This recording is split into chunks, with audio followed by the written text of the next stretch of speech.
আপনি যদি একজন মুসলিম হয়ে থাকেন অবশ্যই আপনার এই ভিডিওটি দেখা প্রয়োজন। ইনশাআল্লাহ এই ভিডিও দেখলে আপনার জীবন পরিবর্তন হয়ে যাবে। আপনি জানলে অবাক হবেন ফেরেশতারা মুমিন ও কাফের বান্দার আত্মা নিয়ে কি করেন। আশা করি এখান থেকে আপনারা কিছু শিখতে পারবেন। দুনিয়া ও আখিরাতের কল্যাণ লাভ হবে। প্রথমত মুমিন বান্দার সম্মান। মুমিন বান্দা যখন দুনিয়া থেকে পরকাল অভিমুখী হয় তখন আকাশ হতে তার কাছে ফেরেশতার আগমন ঘটে, যাদের চেহারা হচ্ছে সূর্যের ন্যায় সমুজ্জ্বল। তাদের সাথে থাকে জান্নাতের কাফন ও জান্নাতের সুঘ্রাণ। এই ফেরেশতাগণ মুমূর্ষু ব্যক্তির দৃষ্টির শেষ সীমানায় গিয়ে থাকে। অতঃপর মালাকুল মাউত ফেরেশতার আগমন হয়। মালাকুল মাউত ফেরেশতা এসে মুমূর্ষু ব্যক্তির শিয়রে বসে বলে, হে পবিত্র আত্মা, আল্লাহ তাআলার ক্ষমা ও মাগফিরাত এবং তার সন্তুষ্টির পানে দেহ থেকে বের হয়ে এসো। তখন মুমিন ব্যক্তির আত্মা খুব সহজে এমনভাবে দেহ থেকে বের হয় যেমন কলসি থেকে পানির ফোঁটা প্রবাহিত হয়ে বেরিয়ে আসে। তারপর মালাকুল মাউত তা বরণ করে নেন। অতঃপর মালাকুল মাউত হাতে নেওয়ার পর তিনি তা দূরে অপেক্ষমান অন্যান্য ফেরেশতাদের হাতে ছেড়ে দিতে না দিতেই মুহূর্তের মধ্যে তারা সে আত্মাকে জান্নাতের কাফন ও সুগন্ধিতে জড়িয়ে আসমানের দিকে নিয়ে চলে যান। এই সুঘ্রাণ সম্পর্কে মহানবী সাল্লাল্লাহু আলাইহি ওয়াসাল্লাম বলেন, পার্থিব জগতে সবচেয়ে উত্তম সুগন্ধি হচ্ছে মেশক। তাদের সাথে আনিত সুঘ্রাণ মেশকের মতোই উত্তম। নবী করিম সাল্লাল্লাহু আলাইহি ওয়াসাল্লাম বলেন, অতঃপর সে আত্মা নিয়ে ফেরেশতাগণ ঊর্ধ্ব গগন পানে চলতে থাকেন। তারা অন্যান্য যেসব ফেরেশতাদের পাশ দিয়ে পথ অতিক্রম করেন তারা জিজ্ঞেস করেন, এই পবিত্র আত্মা কার?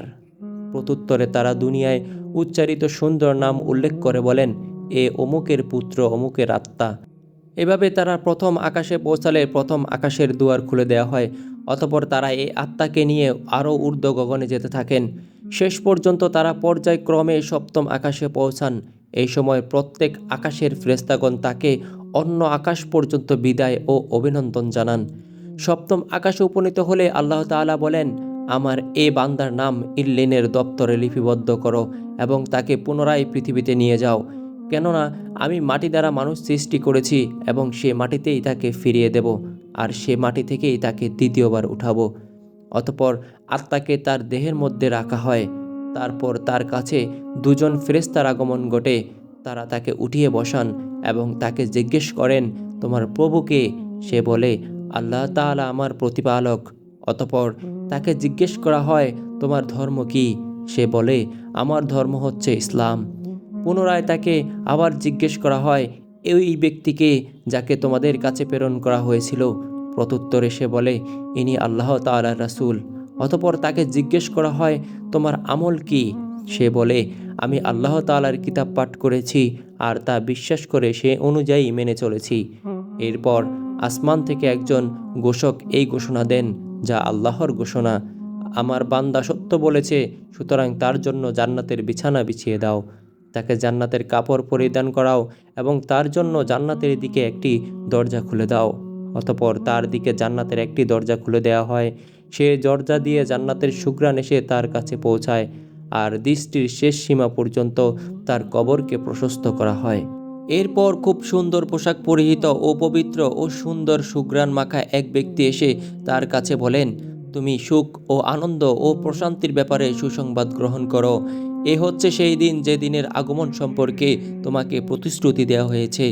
মুমিন ব্যক্তি তখন জিজ্ঞেস করেন, তুমি কে? বাস্তবেই তোমার চেহারা খুব সুন্দর এবং উত্তম চেহারা বলার যোগ্য।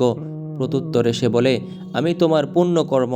তখন মুমিন ব্যক্তি আনন্দ চিত্তে বলে, হে আমার প্রতিপালক, কিয়ামত কায়েম করুন। হে আমার প্রতিপালক, কিয়ামত কায়েম করুন, যাতে আমি আমার পরিবার পরিজন ও সম্পদের সাথে মিলিত হতে পারি। এবার কাফেরদের লাঞ্ছনা ও অপমান।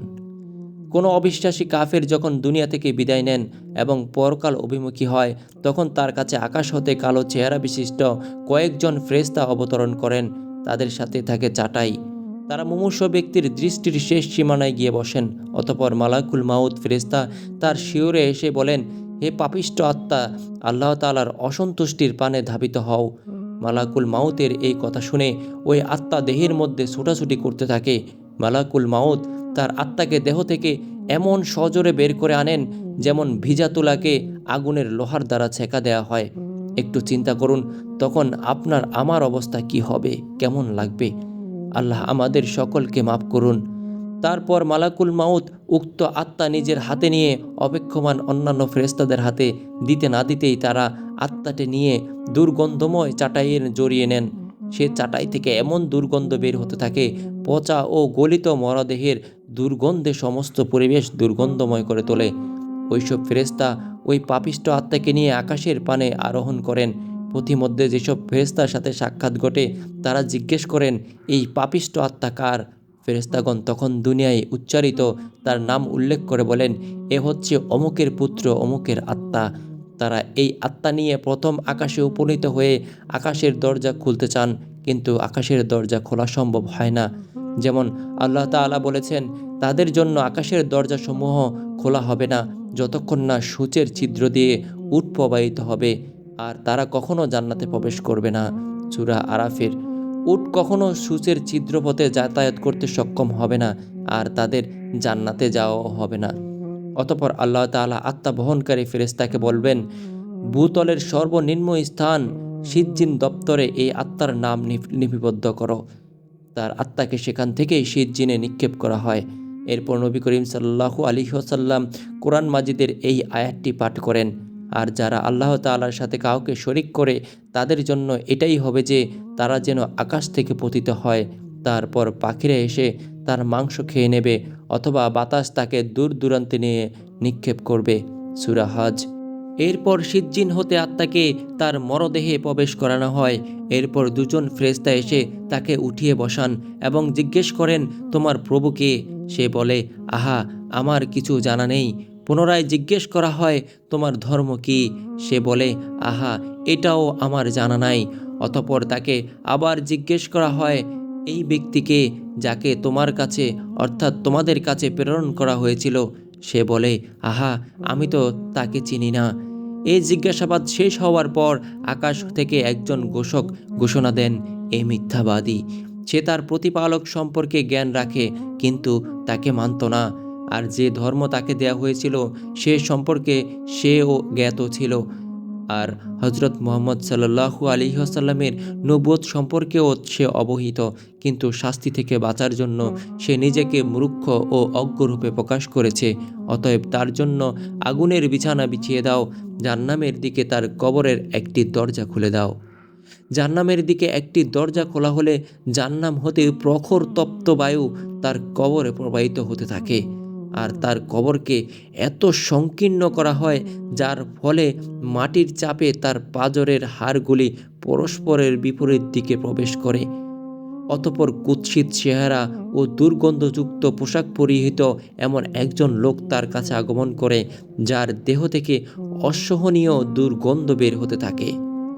সে এসে বলে, বিপদের সংবাদ শোনো, এই দিনটি সেই দিন যা সম্পর্কে তোমাকে প্রতিশ্রুতি দেয়া হয়েছিল। মৃত ব্যক্তি জিজ্ঞেস করে, তুমি কে?